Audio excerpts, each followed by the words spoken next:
Muy buenos días participantes, muy buenos días decano Carballo, profesor Miguel Mónaco. Damos inicio a este seminario web sobre los comentarios al proyecto de ley orgánica para la protección de los derechos socioeconómicos.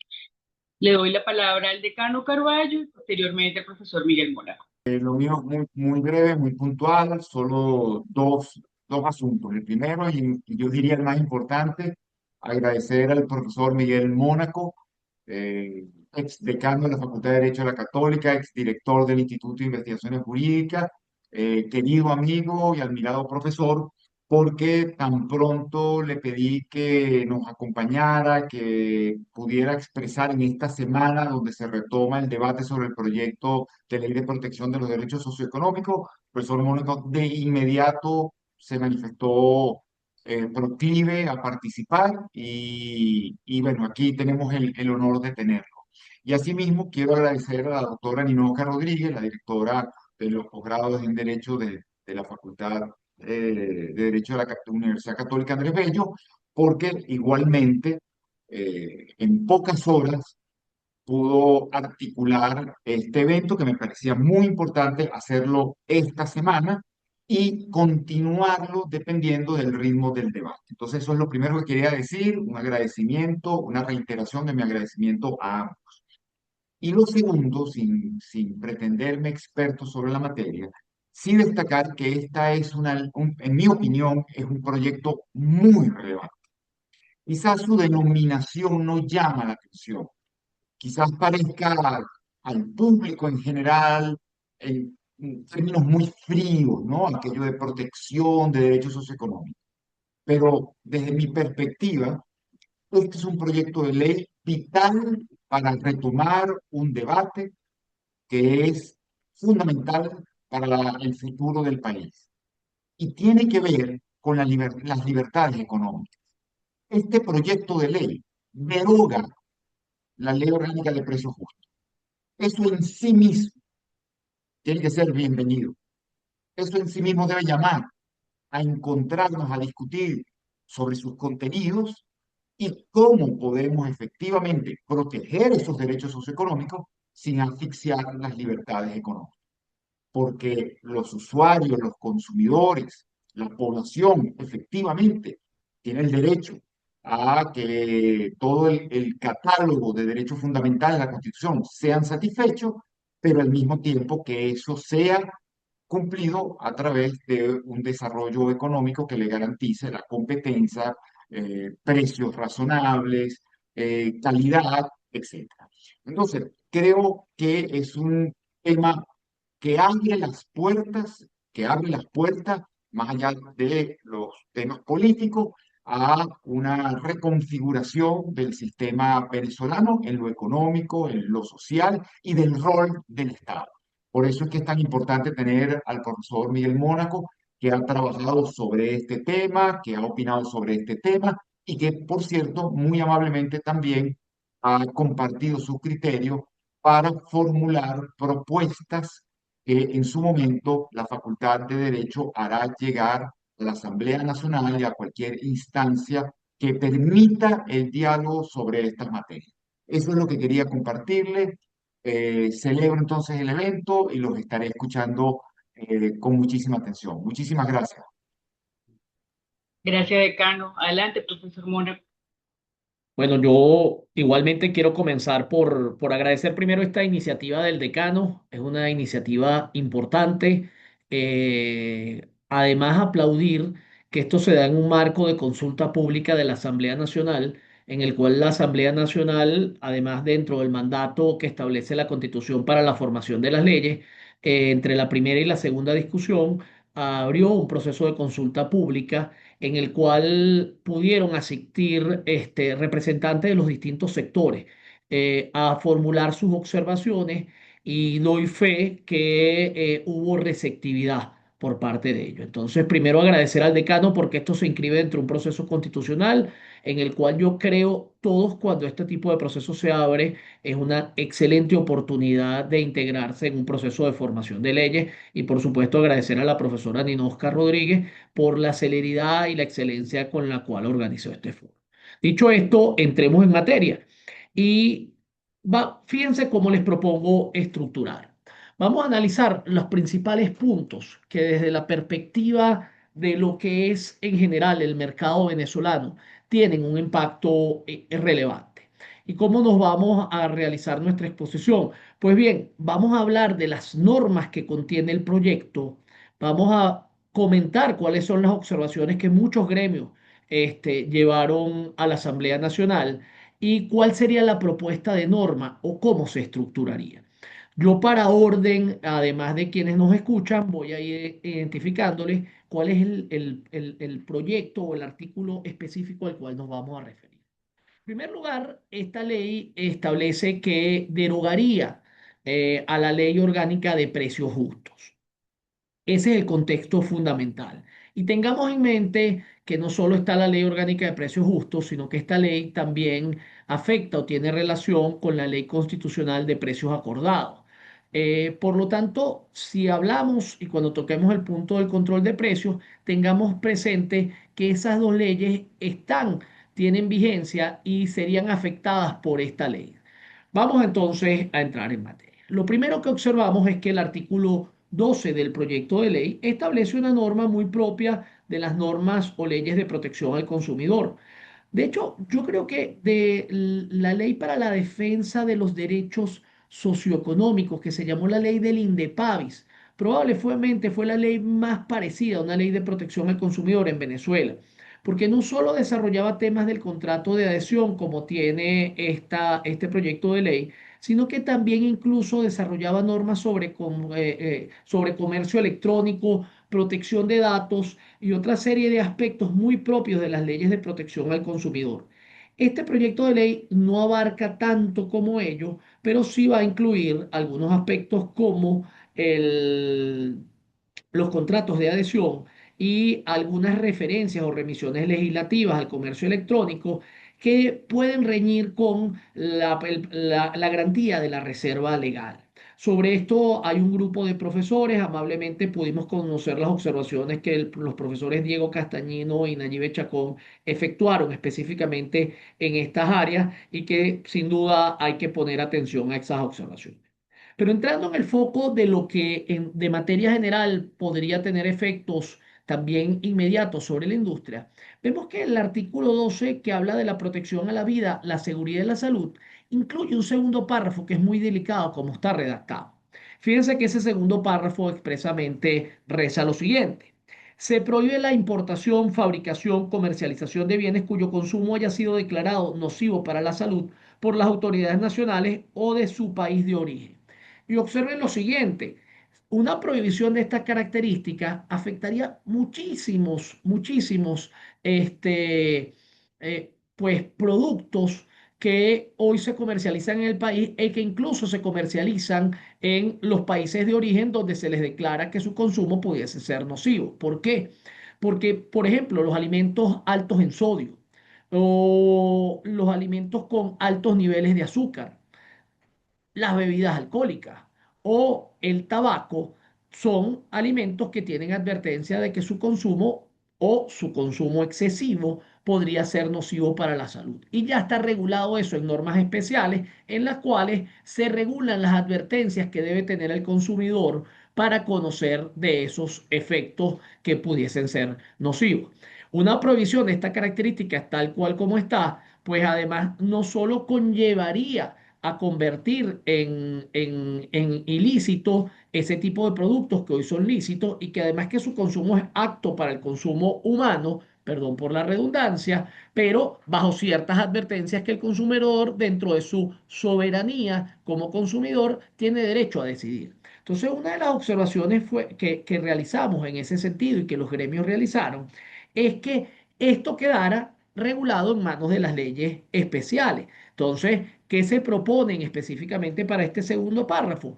Que se elimine tal cual como está redactado o en todo caso el párrafo expresamente señale lo siguiente. En el caso de bienes cuyo consumo podría ser nocivo para la salud, deberán observar los requisitos establecidos en la legislación especial sobre la materia. Con eso la legislación especial en la materia lo regula. Además que hay otra cosa que sí convierte la prohibición en constitucional, que es que usted está trayendo una especie de importación legislativa, es decir, si en el país de origen declararon nocivo para la salud el consumo de una determinada sustancia, automáticamente la prohibición opera hacia acá. Y existen situaciones donde en determinados países, por determinadas circunstancias, pudiera haber esa declaratoria, en Venezuela no se considera y de manera inmediata entonces la prohibición se traslada. Entonces hay elementos incluso de inconstitucionalidad allí de la forma como se construye la prohibición. Creemos que este punto fue bien acogido por la Comisión de Servicios de la Asamblea Nacional. Creo que el punto quedó entendido y es un punto muy relevante por las consecuencias que tiene. El segundo punto viene con el artículo 14, que es la libertad de comercialización. Y fíjense que en este artículo, una de las cosas más características del comercio y que son favorables desde el punto de vista del consumidor es el trato discriminado en las negociaciones. ¿Y por qué el trato discriminado es bueno en las negociaciones? Bueno, imagínense que alguien hace pronto pago o alguien tiene compras por volúmenes, pues probablemente va a recibir descuentos en el precio. Adicionalmente, cuando un trato discriminado afecta realmente a un consumidor, bueno, cuando no tiene la posibilidad de otras alternativas. Por ejemplo, si yo voy a un comercio y en ese comercio se me imponen unas determinadas condiciones que yo considero que no son favorables para mí y yo tengo otros comercios, sencillamente lo que yo tengo es que caminar e ir al otro comercio. El artículo 14 sobre libertad de comercialización prohíbe entonces este tipo de tratos. Entonces, uno de los elementos que nosotros observamos y que señalamos a la comisión, precisamente a la Comisión de Servicios de la Asamblea Nacional, es que este tipo de regulaciones o este tipo de trato diferenciado debería tener una prohibición, primero desde el punto de vista es del derecho de la competencia, en realidad, en situaciones de posición de dominio.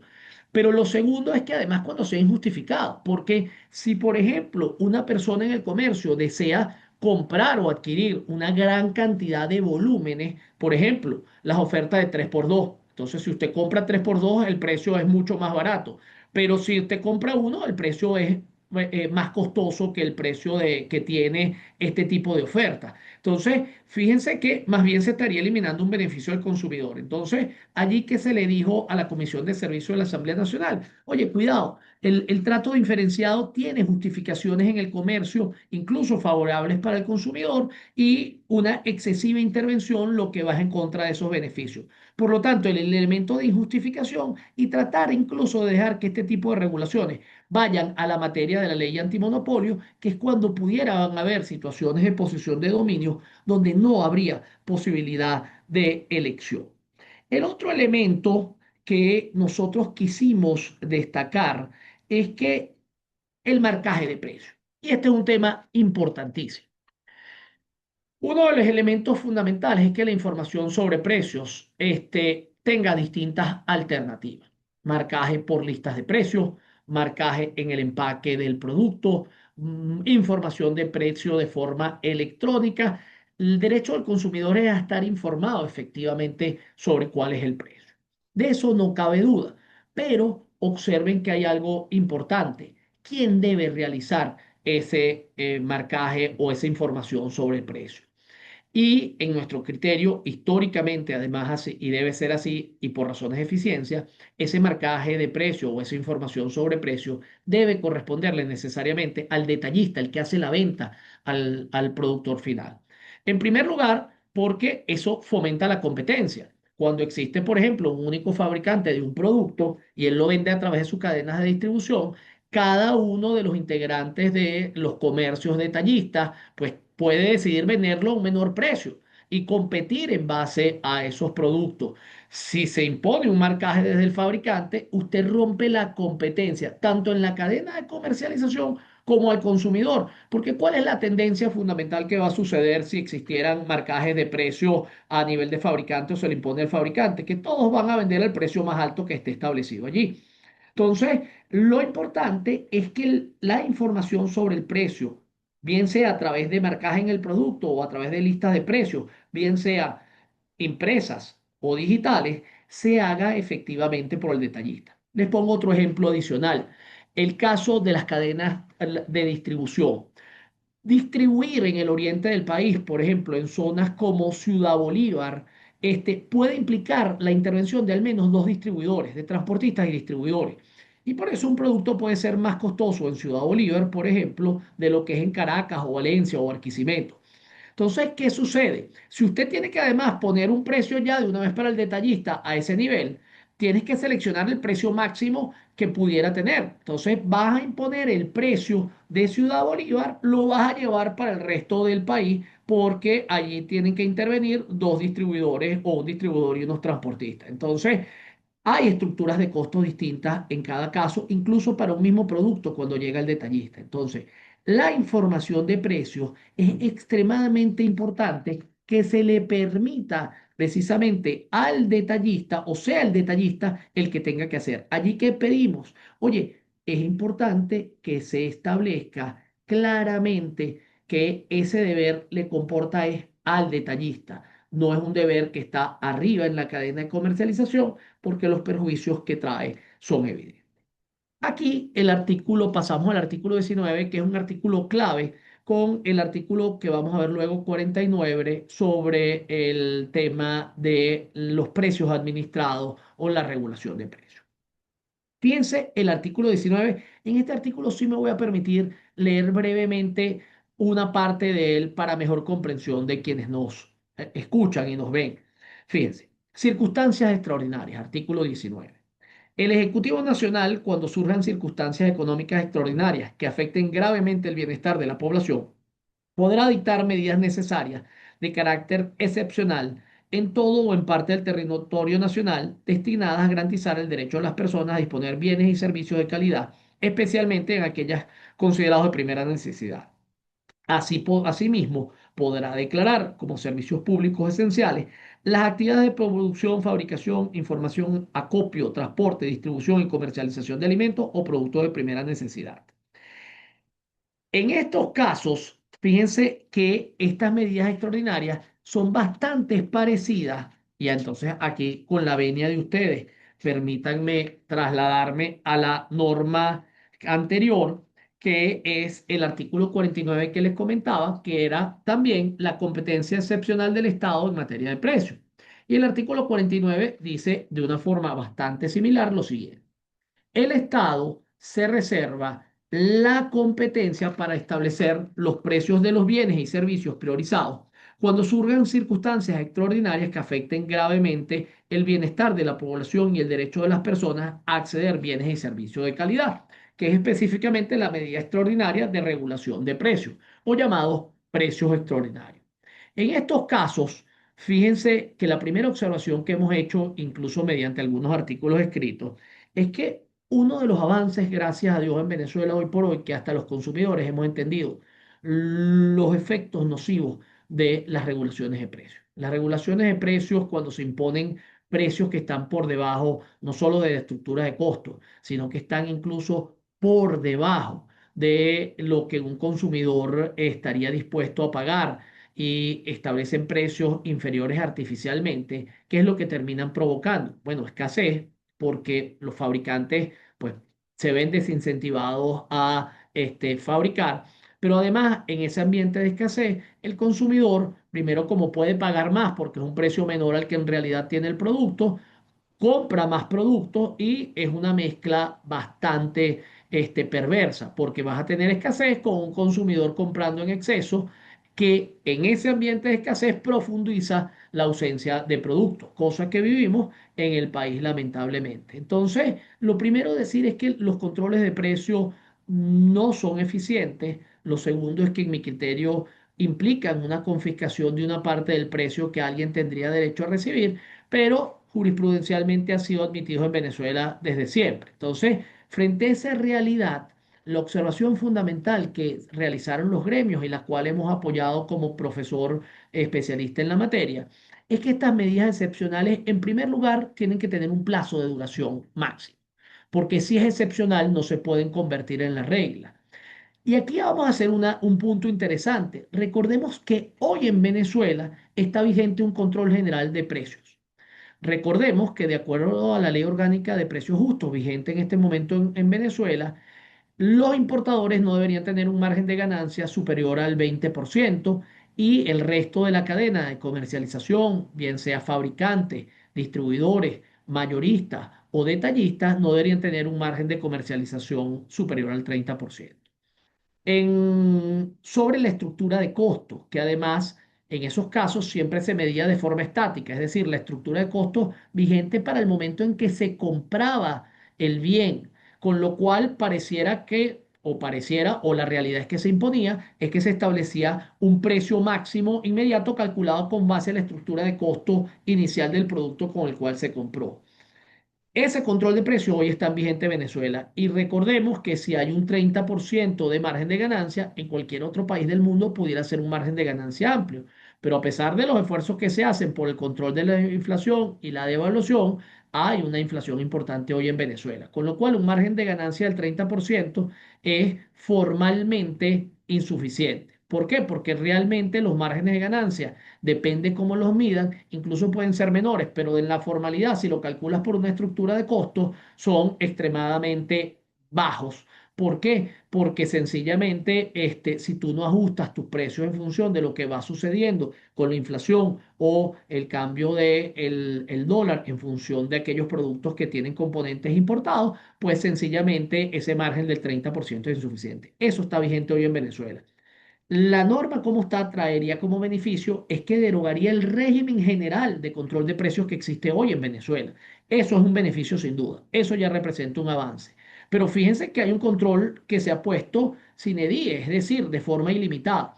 Con lo cual, el hecho que se limite el control de precios, se elimine el control de precios, pero que que sea excepcional, para que sea verdaderamente excepcional, lo correspondiente es que tenga un plazo de duración.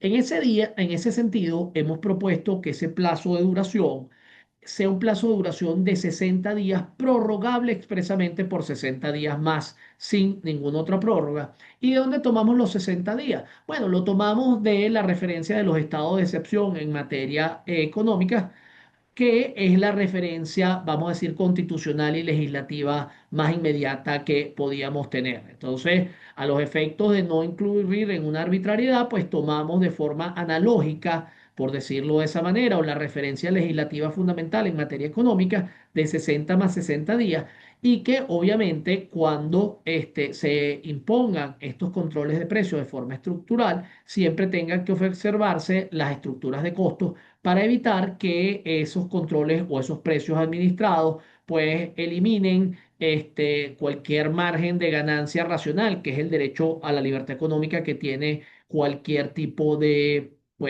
productor o agente en el mercado. Y lo segundo es que además no produzca una pérdida que termina siendo la escasez. Entonces, dos propuestas concretas que hicimos con estas medidas extraordinarias, que tengan un tiempo limitado de 60 más 60 días expresamente, y en segundo lugar, que en el caso de los controles de precios, siempre al menos se observen las estructuras de... Estos dos elementos son fundamentales, pero lo que sí señalamos es que ya de por sí la norma, el hecho que se establezca su excepcionalidad, sustituye o derogaría el régimen de control de precios general que tenemos hoy en la economía, lo cual entra a uno de los avances que tiene este proyecto de ley. El otro aspecto es la regulación de las promociones. Recordemos que hoy, bajo la Ley Orgánica de Precios Justos, cualquier promoción, cualquier promoción debe ser autorizada previamente por la SUNDE.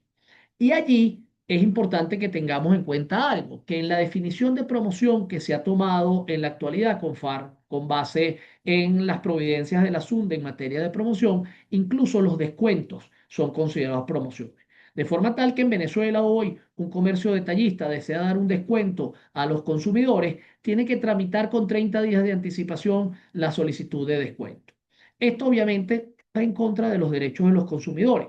¿Por qué se han establecido estas normas o estas restricciones en materia de promoción? Clásicamente, la argumentación legal que ha dado los proyectistas de estas leyes es el prevenir la publicidad falsa o engañosa, es decir, a inducir una compra precipitada por parte de un consumidor de forma tal de que ese consumidor se sienta engañado y compra algo creyendo que tiene una ventaja que no existe. La verdad que la regla general en nuestro mercado es que nuestro mercado puede ser o suele ser bastante transparente. Es decir, la publicidad falsa o engañosa suele ser excepcional y el consumidor venezolano medio racional ha demostrado ser un consumidor maduro que suele entender bastante bien y suele percibir. Por lo tanto, no se justifica una restricción de este tipo, más cuando las promociones favorecen a los consumidores o usuarios. Y en ese sentido, yo creo que la precisión fundamental que hemos hecho es, si bien es cierto, si se quiere mantener algún tipo de regulación, que se sustituya por una regulación de notificación simple, en la cual sencillamente se notifique máximo a la SUNDE sobre este tipo de pues, medidas o promociones en las cuales sencillamente se facilite su implementación. E incluso en nuestro criterio, los descuentos deberían salir del concepto de la promoción. Máxime cuando hay muchas formas de que algo llamado descuento o que lo que llamamos descuento, que es que se anuncie una reducción porcentual sobre el precio de venta, eso puede evadirse muy fácilmente desde el punto de vista legal. Usted sencillamente reduce el precio y dice que su precio es un mejor precio sin indicar ningún tipo de descuento. Con una reducción de precio ya estaría. Entonces, lo primero es eliminar del concepto de promoción al descuento y lo segundo es si alguna regulación va a tener las promociones, que sea un régimen de notificación y no de autorización, máxime que eso reduce de manera considerable la burocracia. El imaginarnos el trabajo que conlleva que todas las promociones que se realicen en el país tengan que ser autorizados previamente es inconmensurable. Entonces crea una burocracia innecesaria, crea un obstáculo innecesario al consumidor, por lo tanto, bastaría con un régimen de notificación en el cual quedó la notificación allí y si algún consumidor se siente engañado por algún tipo de promoción, pues al momento de efectuar la denuncia reposarían ahí ya los elementos en los cuales la propia SUNDE pudiera revisar si esa denuncia tiene fundamentos o no. Entonces, hay un elemento de simplificación que tiene necesariamente que ser tomado en cuenta. Y en este sentido, pues precisamente por eso es que proponemos el que este elemento sea sustituido. Y fíjense que hay otro elemento que para nosotros es muy importante en el artículo 40 que está relacionado con él. Y fíjense que tiene que ver con el tema del descuento o la reducción de precios. Cuando uno va a las competencias que el proyecto establece de la SUNDE, el artículo 40 dice lo siguiente. Corresponde a la Superintendencia Nacional de Protección de los Derechos Socioeconómicos las siguientes atribuciones. 13. Fijar las condiciones generales de la oferta, promociones, publicidad de bienes y servicios. Pero fíjense como la primera frase, fijar las condiciones generales de la oferta. El proyecto quiso dar a entender por oferta cuando algo está en oferta, es decir, a un precio reducido temporalmente. Pero tal cual como está redactado, pareciera que se le da una potestad de planificación a la SUNDE para todo tipo de oferta, con lo cual ella regularía todo. Obviamente esa no es la intención del legislador, pero sí es imperioso una mejor redacción de la norma. Y ahí lo que hemos dicho, elimínese la palabra oferta sencillamente de allí y que la SUNDE en lugar de fijar las condiciones, porque además, fíjense algo más, que ahí se estaría violando la garantía de la reserva legal, porque si yo fijo las condiciones de la oferta, de las promociones y la publicidad, que es distinto, estoy violando la garantía de la reserva legal. Esos son derechos a las manifestaciones del derecho a la libertad económica que solo deberían ser limitados por ley. Entonces, no debería haber una delegación legislativa amplia para que un órgano administrativo regule cosas que están reservadas a la ley. Entonces, ¿qué es lo que se propone? Sencillamente que esto se sustituya por otra técnica de publicidad administrativa ex post, que está basada en las inspecciones o en la supervisión, y entonces que el artículo 13, el numeral 13 del artículo 40 quede redactado de la siguiente manera. Supervisar que las promociones cumplan con las condiciones generales y particulares que las regulen. Es decir, cumpla usted, la SUNDE supervisa que no incurra en publicidad falsa o engañosa y la SUNDE supervisa que las condiciones que usted ofreció sean las condiciones que se cumplen. Esto es imperioso que se ha tomado en cuenta. El otro aspecto que los gremios manifestaron con mucha preocupación y que podría contribuir además la buena acogida que tuvo esas observaciones por parte de la Comisión de Servicio de la Asamblea Nacional es el tema de la obligación de inscripción en el registro de información de actividades económicas. En la actualidad, la Ley Orgánica de Precios Justos establece también un registro único que se llama el RUBDAE. Entonces, usted para realizar actividades económicas tiene que estar inscrito en el RUBDAE. La gran mayoría, yo diría, de los comercios en el país, empíricamente yo podría decir que o no están inscritos o no han inscrito el RUBDAE. Pero si usted va a tramitar hoy por hoy una autorización de una promoción, si usted no está inscrito en el RUBDAE, pues no tramitan porque no está cumpliendo con un requisito que allí está establecido.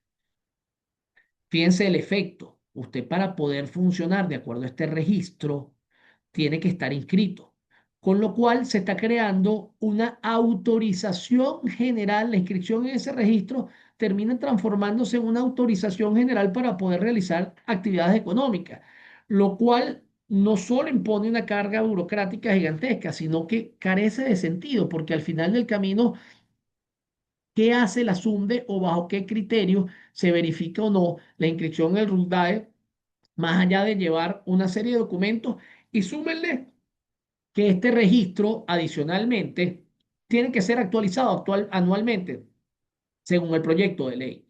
Entonces, se está creando un obstáculo, un enorme obstáculo indebido para la actividad económica, cuando lo que se desea siempre en el mercado, mire, la mejor forma y el mejor control de precios es que haya mucha oferta. Cuando hay mucha oferta de un bien, pues obviamente el valor de ese bien baja.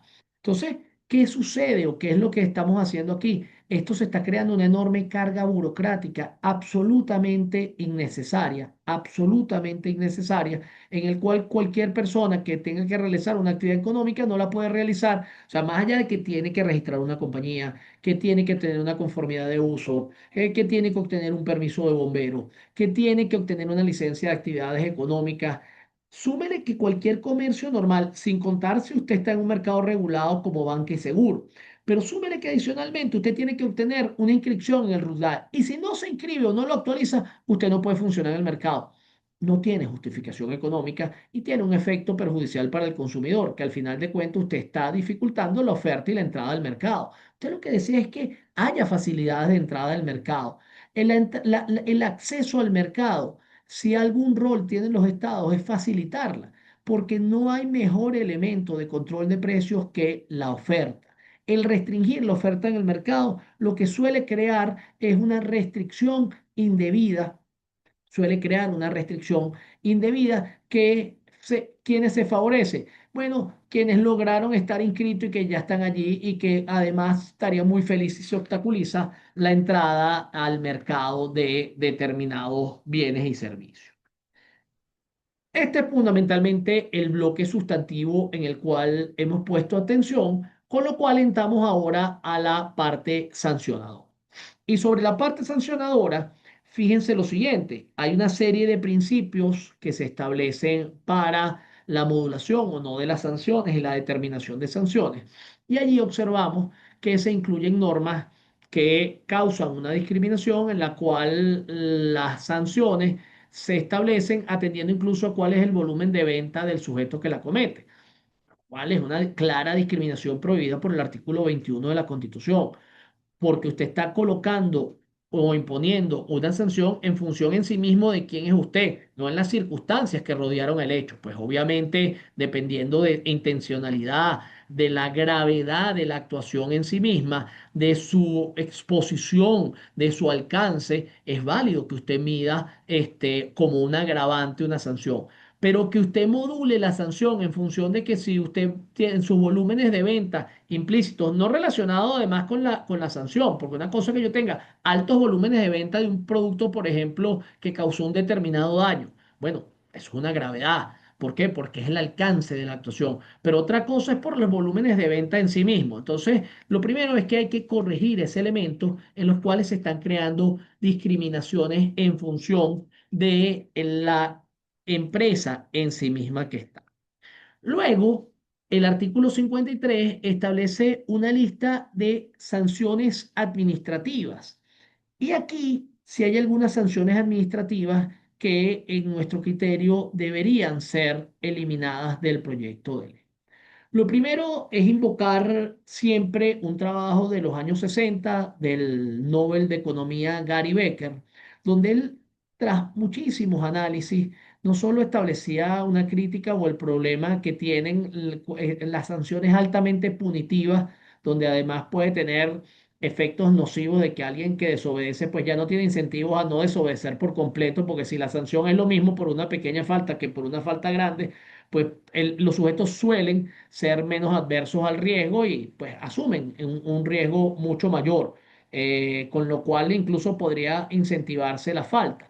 Pero el elemento fundamental es cómo Becker analiza la eficiencia de la multa en el tipo de sanciones. O sea, por ejemplo, medidas como ocupaciones temporales, que no creemos que aplique, pero medidas como ocupaciones temporales, esa medida implica intervención administrativa, gasto, una serie de elementos que más bien entorpecen no solo que la sanción no cumple su fin, como vamos a señalar, sino que entorpecen. Mientras que la multa es un verdadero castigo. La multa se convierte en un verdadero castigo que es eficiente y que desincentiva y que además trae como beneficio los ingresos fiscales. Entonces hay una serie de sanciones que se proponen allí que carecen de eficiencia. De hecho, comencemos por referirnos a la ocupación temporal. Primero, la medida de ocupación temporal está establecida en la ley de expropiación. Es una típica medida que es sobre la propiedad, no sobre la actividad. ¿Y la ocupación temporal a qué va? En la ley de expropiaciones en su artículo 52. Bueno, que cuando usted tiene que realizar una serie de estudios para determinar cuál es el área o cuáles son las características de lo que se debería expropiar, la administración pública tiene derecho a ocupar la propiedad. ¿Qué tiene sentido de ocupar la propiedad? Además, fíjense que ya en sectores regulados, como en materia bancaria, existe la intervención bancaria, que es distinto, que va a la actividad. Usted coloca a una persona en la actividad. Pero la ocupación temporal, además, perdónenme, es como, y que haga un chiste sobre eso, pero es que es tan malo que yo vaya que el castigo es que yo te ocupe temporalmente la propiedad. No tiene sentido, no trae ningún tipo de eficiencia. Usted cuando analiza además las faltas, si usted cree que alguien está incurriendo en una falta, coloque la multa y además usted tiene medidas de policía administrativa, no solo sancionadoras, sino policía administrativa, donde usted podría establecer o dictar determinados correctivos que fuesen aplicables en ese sentido. Pero la ocupación temporal es una medida que va sobre la propiedad, no sobre la actividad, no es una medida propia de la protección al consumidor. Hay que dejar constancia que el proyecto de ley dice que estas medidas gravosas tienen que tomarse con la autorización previa del ministro en materia de comercio para evitar excesos que en el pasado vimos en algunas oportunidades. Pero aún así carece de sentido, la medida no tiene sentido cuando uno ve la falta y además transmite un mal mensaje. Lo mismo que podemos decir por la clausura definitiva de almacenes o depósitos, o fíjense, la suspensión del RIAC, del Registro de Información Fiscal. Es decir, yo te puedo suspender hasta por 3 años del RIAC. Señores, si una empresa está cerrada 15 días, un mes por razones sancionadoras, en una realidad compleja como la que todavía tenemos y que esperamos que mejore, pues a lo que va a llevar es que esa empresa probablemente no vuelva a abrir. Entonces, primero, no convierta al estar inscrito o registrado en una sanción porque ya existen otro tipo de medidas. Y las clausuras definitivas, sencillamente, además, sin unos límites determinados, pues sencillamente son medidas que desincentivan, que causan inseguridad jurídica y no son proporcionales incluso con el tipo de faltas que existen allí. Por lo tanto, lo que hemos recomendado fundamentalmente es que se concentren en tres sanciones, básicamente, que son, uno, ¿sí? La asistencia obligatoria a procesos de formación sobre los derechos de los usuarios cuando alguien incurre ese tipo de falta. La segunda, la multa. La multa por excelencia es el mecanismo de sanción perfecto que existe. La multa es eficiente, desincentiva la comisión de una falta porque frente a esa falta la multa además establece un castigo que suele ser superior al beneficio que se obtiene que obtuvo alguien cometiendo la falta o la infracción. Por lo tanto, la multa es eficiente porque castiga, elimina el incentivo que se tenía a través de la falta, pero adicionalmente provee ingresos fiscales al Estado. Y la tercera, el comiso, que el comiso, recordemos, es la privación coactiva de la propiedad sobre un bien pero el comiso debe estar reservado, además que el comiso lleva a que se considere extracomercio ese bien, debería haber una destrucción. No es que yo lo comiso a usted y al día siguiente estoy comercializando un determinado bien, salvo en materia de aduanas con nacionalización que tiene otros elementos distintos. Pero en este caso, el comiso es bien aplicado, por ejemplo, se determina que hay bienes que están vencidos, por ejemplo, hay alimentos que se encuentran vencidos, corresponde la sanción de comiso. Si usted se concentra en esos tres tipos de sanciones, usted definitivamente va a tener elementos favorables o que están en ese elemento. Siguiendo en esa misma línea de acción y por razones de tiempo para circunscribirnos al tema planteado, sí creemos que hay que atender a algunos elementos de la sanción. Aquí, cuando vamos a algunos tipos de las infracciones, vemos que en el caso del boicot, se establece o se castiga, y fíjense cómo dice la norma para que puedan comprenderme mejor. Quienes conjuntos separadamente desarrollen o lleven a cabo acciones o incurran en omisiones que impidan de manera directa o indirecta la producción, fabricación, importación, acopio, transporte, distribución y comercialización de bienes, así como la prestación de servicios, serán sancionados y establece una sanción de multa con determinadas medidas. Uno de los problemas del pasado es que, imagínense lo que sucedía, y existen casos sobre esto.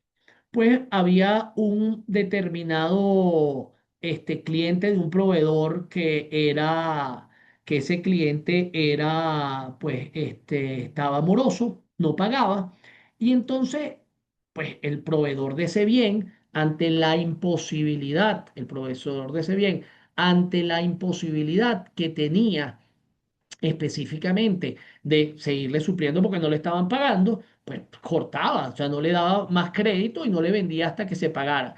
Bueno, habían denuncias por boicot en esos casos y el proveedor tenía el problema, el grave problema adicionalmente de que estaba sometida o sometido a un proceso de investigación penal. Entonces, un momentico, hay que agregar la frase de que quien impida de forma injustificada la comercialización. Recordemos en qué consiste el boicot o que clásicamente el boicot es cuando alguien teniendo poder de mercado, y este es el concepto clásico del boicot del derecho de la competencia, pues imagínense que usted tiene un competidor y entonces yo respecto de un tercero, yo tengo el competidor y yo le digo al fabricante, porque yo soy un gran vendedor de esos productos, le digo, si tú le sigues vendiendo a él, yo no te compro más.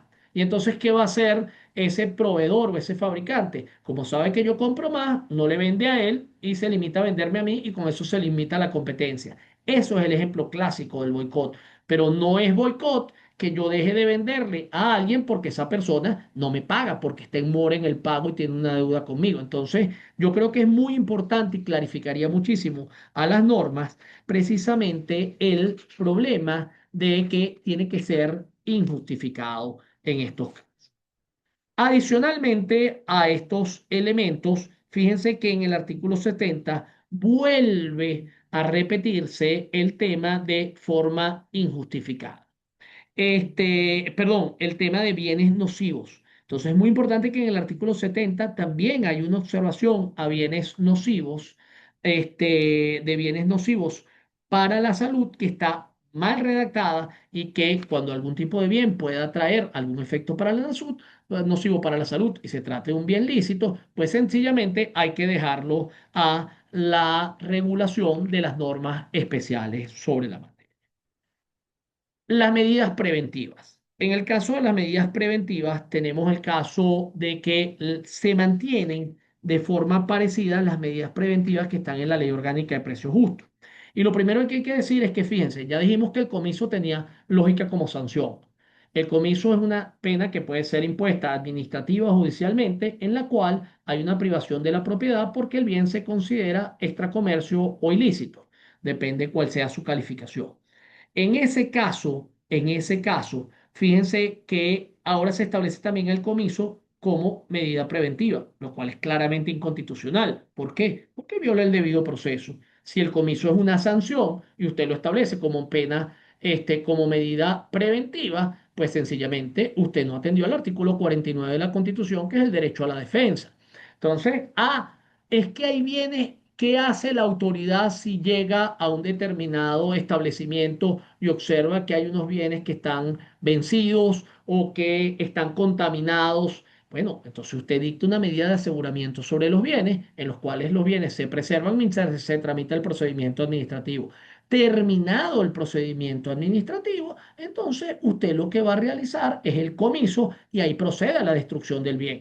Pero un comiso de forma preventiva es una violación al derecho a la defensa. Además, el comiso debería practicarse solo en aquellos casos en los cuales el bien es extracomercio. El comiso no debería perseguir, insisto, salvo temas incluso de aduana, donde hay unas particularidades especiales, pero en el mercado en general, usted no comisa el bien para tomarlo para usted. Entonces, eliminar el comiso como medida preventiva es esencial. Primero, porque viola la Constitución frontalmente. Pero segundo, porque además desincentiva que esta medida sea utilizada para fines distintos a lo que la seguridad en el mercado requiere.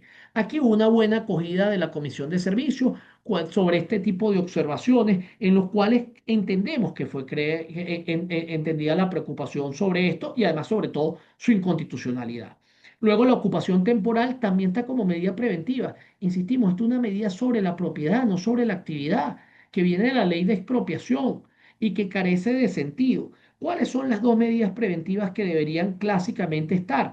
Bueno, mire, usted hace el aseguramiento de bienes, en el caso que dijimos, bienes sobre la salud.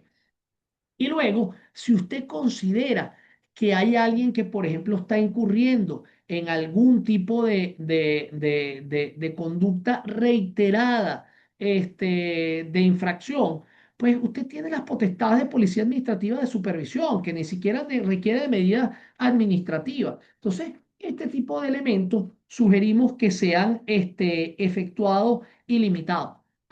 Usted puede tomar también la medida aquí si de cierre temporal mientras dura el procedimiento administrativo. Imaginémonos que hay un determinado establecimiento en el cual, y esto es solo para casos en los cuales se atente contra la salud o la vida. Bueno, mire, hay un establecimiento que está expendiendo productos que están vencidos, productos contaminados, imaginémonos en el caso del pollo, por ejemplo, que está la gripe aviar y bueno, vamos a hacer un cierre temporal de esto mientras se resuelve la situación. Pero son medidas tan lesivas y tan ablatorias que deberían ser dejadas excepcionalmente y las medidas abiertas administrativamente con mucha proporcionalidad. O sea, al final, pues, veamos esto. ¿Cuándo tienen que entrar una medida administrativa durante un procedimiento administrativo que debería durar poco, como establece la ley? Bueno, señores, cuando sencillamente esté en juego la vida o la salud de las personas. De resto, las medidas administrativas carecen de sentido en procedimientos tan cortos y termina sucediendo lo que ha pasado siempre, que entonces el procedimiento se queda en la medida administrativa se mantiene en el tiempo, la medida administrativa se mantiene en el tiempo y nunca se dicta una decisión. Y ya para cerrar, referirnos a la último de los elementos, que es que algo muy peligroso, que esto sí en la ley también hicimos la observación, es que se establece la posibilidad de la ejecución forzosa, por ejemplo, de las multas por parte de la propia SUNE. Es decir, sin acudir al juez para un procedimiento de intimación, procedimiento monitorio o de ejecución de créditos fiscales ante el juez competente, pues la propia superintendencia tendría la potestad para realizar medidas de embargo, prohibiciones en enajenar y gravar, típicas medidas que son de naturaleza judicial.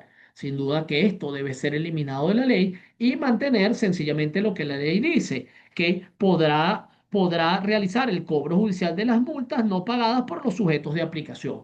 Pero el pretender o establecer que la propia superintendencia pueda cobrar las multas que impone, además dictando medidas de embargo sin ningún tipo de control judicial, es una medida que causa muchísima inseguridad jurídica. Así como creemos, insistimos, que el proyecto trae muchísimo progreso, especialmente en la derogatoria general del régimen de control de precios que establece la Ley Orgánica de Precios Justos, que es una distorsión importante en el mercado. y que expresamente debería derogar la ley constitucional de precios acordados para que las medidas de control de precios sean excepcionales, que es el espíritu general hoy en el país, la enseñanza que nos han traído todos estos años. Asimismo, otro elemento importante es eliminar esa posibilidad. Insisto, hay otros aspectos que tocar. Yo creo que hay profesores como los profesores de Castañino y Chacón han tocado magistralmente y han hecho observaciones sobre temas de contrato de adhesión y comercio electrónico, pero desde nuestra perspectiva, esos son aquellos aspectos que tienen mayor impacto y sobre los cuales hemos querido referirnos, dejando a criterio pues de la profesora Rodríguez como moderadora cuál será el siguiente paso. Muchísimas gracias. Oscar, mientras que llegue alguna pregunta, puedo aprovechar de hacerle un planteamiento al profesor Mónaco. Y él te quería preguntar, que creo que está implícito, pero para tenerlo claro, me gustaría oír tu balance general del proyecto, es decir, positivo o lo contrario. Y segundo, si el espacio donde crees que debería enfatizarse las mejoras precisamente está en esta última parte de tu exposición que tiene que ver con la mirada sancionatoria, que se ha aliviado ciertamente porque algunos delitos han desaparecido, como el boicot, por ejemplo, pero sigue teniendo un impacto, por lo que entendí, pernicioso respecto de lo que se quiere estimular. Esa sería mi pregunta. Extraordinaria pregunta, y le agradezco muchísimo al decano porque me da la oportunidad de complementar mi exposición. En primer lugar, yo creo que el balance de la ley es positivo. Y primero porque elimina un control general de precios que existe hoy en el país, lo cual es un avance fundamental. Yo creo que allí hay elementos de inseguridad jurídica. Recuerden que si alguien hoy, por ejemplo, se le realizara una inspección y estuviese vendiendo por arriba de un margen de ganancia de 30%, calculado con una estructura de costos que a lo mejor fue en diciembre cuando compró ese inventario, estaría incurriendo hoy en el delito de especulación que tiene pena de prisión de 8 a 10 años. Esa es la realidad. Si eso lo comparamos con lo que con lo que habría hoy en el proyecto, lo primero que nos encontraríamos es que ya el mercado fijaría los precios y en el caso de las excepcionalidades que existen, pues además, y este es el segundo aspecto positivo del proyecto, que despenaliza la mayoría de las infracciones. O sea, mejor dicho, lo que era delito antes lo vuelve a convertir en infracciones. Todas estas, vamos a decir, estos ilícitos en el pasado eran fundamentalmente considerados infracciones administrativas y del 2013 hacia acá fueron progresivamente convirtiéndose en delitos, lo cual además dificultaba la imposición de sanciones, porque una sanción administrativa es mucho más fácil de imponer que una sanción penal. Entonces, curiosamente, el aumentar las sanciones creaba mayor impunidad por la dificultad de la imposición de la sanción.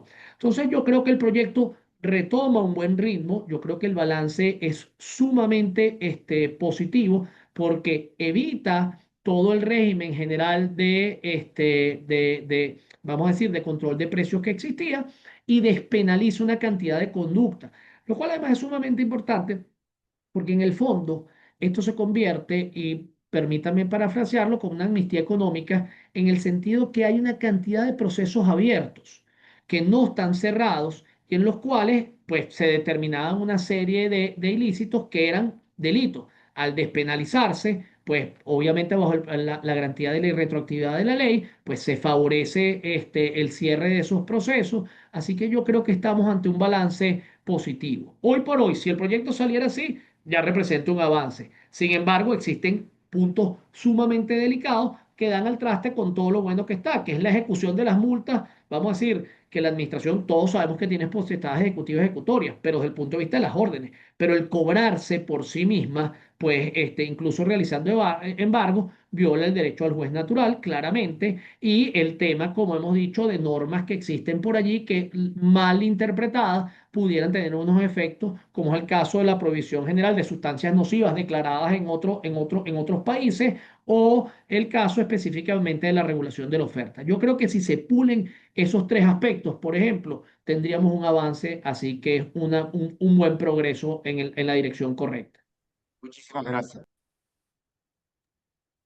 En el caso del comiso, como medida preventiva, ciertamente se elimina el tema de la venta inmediata en la norma, pero al ser comiso también perdiste propiedad, o sea, porque el comiso implica la pérdida de la propiedad sobre el bien que se considera extracomercio o ilícito. Entonces, por eso es que el efecto al final es el mismo, lo vendas o no lo vendas, suprimiste el derecho de propiedad de la persona sometida al procedimiento administrativo sobre el bien.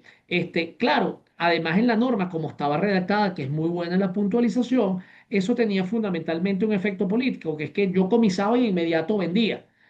Con lo cual además se distorsionaba la medida porque naturalmente se creaba una desviación de poder. ¿Por qué? Porque ya el interés no era la protección de la salud de la persona, sino sencillamente la comercialización posterior de un bien que si era comisado debería ser destruido, porque es un bien extracomercio, ¿no? Entonces, yo creo que si bien eliminan el tema de la venta inmediata, es que tiene que ser eliminada la medida de comiso en sí misma y concuerdo perfectamente sobre lo que señala sobre la ocupación temporal. Totalmente de acuerdo con esa precisión. Gracias, profe. Un Agradezco el comentario de la profesora Bernabé y de la doctora Ornella Bernabé. En ese sentido, sí, o sea, precisamente las autoridades tienen que actuar en función de su competencia y no solo actuar en función de competencia. Si existe una alerta sanitaria, sencillamente usted en otro país, usted debe seguir su propio procedimiento acá y con base a las presunciones que existan, pues usted podrá dictar unas determinadas medidas preventivas de aseguramiento en la cual restrinja la comercialización temporal del bien mientras se hacen o se ejercen las potestades propias. Pero es sumamente peligroso y buena la precisión que hace la doctora Bernabé sobre el tema de que inmediatamente yo traslado una declaratoria de otro país, trasladarla acá de forma inmediata. No solo viola debido proceso, sino que además pueden haber múltiples factores de distintos elementos. Pensemos que nuestras importaciones pueden ser, por ejemplo, de otros países o pueden tener terceros países donde existen consideraciones totalmente distintas sobre consumos o hábitos. Pues hay países donde pueden haber restricciones absolutas en materia de tabaco, bebidas alcohólicas, hasta por razones religiosas. Entonces, no, ese traslado no obedece. Y más que en Venezuela, si algo tenemos una legislación especial sobre, por ejemplo, alimentos con alto en sodio. Fíjense que los alimentos altos en sodio, por ejemplo, han sido declarados nocivos para la salud, pero usted tiene una normativa de advertencia en la cual el consumidor sabrá medir o no en función de que usted lo hace. Entonces, eso hay que dejarlo a la legislación especial y a través de los procedimientos administrativos correspondientes. Fue aprobado en primera discusión. Ha habido un proceso de consulta pública en el cual se ha permitido, no solo se hizo una audiencia pública, anunciada a través de redes sociales, en la cual pudo acudir todo aquel quien quiso y la verdad que tuvo la oportunidad de intervenir todo aquel que lo deseó, sino que adicionalmente se han recibido de forma escrita esas observaciones por parte de la Comisión de Servicios. Doy fe que ha habido muchísima atención, que se ha dado incluso respuesta a los comentarios que se han dicho. Obviamente viene entonces lo que pregunta el profesor Pereira, a quien también le mando mi saludo, es el tema de precisamente la segunda discusión, donde ahora sí corresponde la discusión constitucional artículo por artículo. Recordemos que la primera discusión se trata de una aprobación general de la ley, mientras que ahora la segunda discusión, si es artículo por artículo, debería estar en la agenda de mañana y dependiendo del tiempo que transcurra, pues pudiéramos esperar que jueves, martes que viene, jueves que viene, pudiésemos estar en presencia de una aprobación de esta ley para las próximas semana y media, 2 semanas. Al igual que usted, profesor Mónaco, a mí me preocupa mucho la calificación de sanciones definitivas cuando no son honradas en el lapso perentorio que le establece el proyecto, porque la ejecución por parte del funcionario de la administración en forma directa menoscaba lo que es la presunción de inocencia en nuestra Constitución y sobre todo cuando interponemos el recurso jerárquico en que se está discutiendo esa sanción. En la práctica, por lo menos aquí en Ciudad Bolívar, en la región, cuando la administración actuaba, aplicaba más con la autoridad todo este tipo de sanciones y desviaciones, y luego en el futuro, cuando se intentaban las acciones legales, con amparos inclusive constitucionales, ya era bastante tarde para poder restablecer el derecho. Mi pregunta entonces es, ¿esta particularidad fue acogida? ¿Usted percibió que va a tratar de proscribirse esta ejecución en sede administrativa y que sea el Poder Judicial quien en definitiva permita los embargos como se reconoce nuestra tutela judicial efectiva? Muchas gracias. Muchísimas, muchísimas gracias, profesor Díaz. Fíjese, el primero, comulgo con usted, era tan lesiva en sí misma la medida administrativa, la medida preventiva, que ya perdía sentido incluso el procedimiento administrativo. Y todos sabemos lo difícil que es los reclamos resarcitorios ante el Estado. Entonces, parecía que todo en una medida que se imponía además de manera súbita y sin procedimiento ya daba el traste incluso con lo que era el debido proceso luego. Yo sí creo que hubo atención de la comisión, expresamente se trató el punto, yo creo que fue perfectamente atendida e incluso uno a veces se pregunta por qué cómo hay cosas en un proyecto que mejoran tanto unas situaciones, pero por otra parte, más bien establecen un retroceso. Entonces, allí más bien el mensaje que se transmitió y que creemos que fue bien acogido es que hubo un elemento de uniformidad dentro de lo que fue de lo que es la línea legislativa que es transversal, que sea transversal a la ley y que además nadie está pidiendo impunidad, sino que precisamente es proporcionalidad. Recordemos además, imaginémonos un funcionario administrativo ejecutando medidas de embargo donde tiene que haber fuerza pública. Además, ese embargo, ¿qué es? Fíjense que no, hay cosas que no se resuelven. Es un embargo ejecutivo. O sea, el artículo no lo resuelve, con lo cual además tiene entonces, y muy buena su pregunta porque da la oportunidad para esto, además lo que termina haciendo es que termina tornando la norma no solo inconstitucional por el juez natural, sino por el debido proceso, porque entonces el embargo, siendo una multa que ya quedó definitivamente firme o que quedó definitiva, porque el proyecto no aclara que es definitivamente firme, y partiendo de la ejecutividad y ejecutoriedad del acto administrativo. Entonces resulta que usted puede tener un embargo ejecutivo por un funcionario administrativo. ¿Cómo se hace ese remate? Porque no es que él se va a quedar con el bien para la ejecución de la multa de la administración pública. ¿Dónde está el procedimiento de remate? Entonces, la norma incluso es impracticable. Entonces, nosotros creemos que fue bien acogido.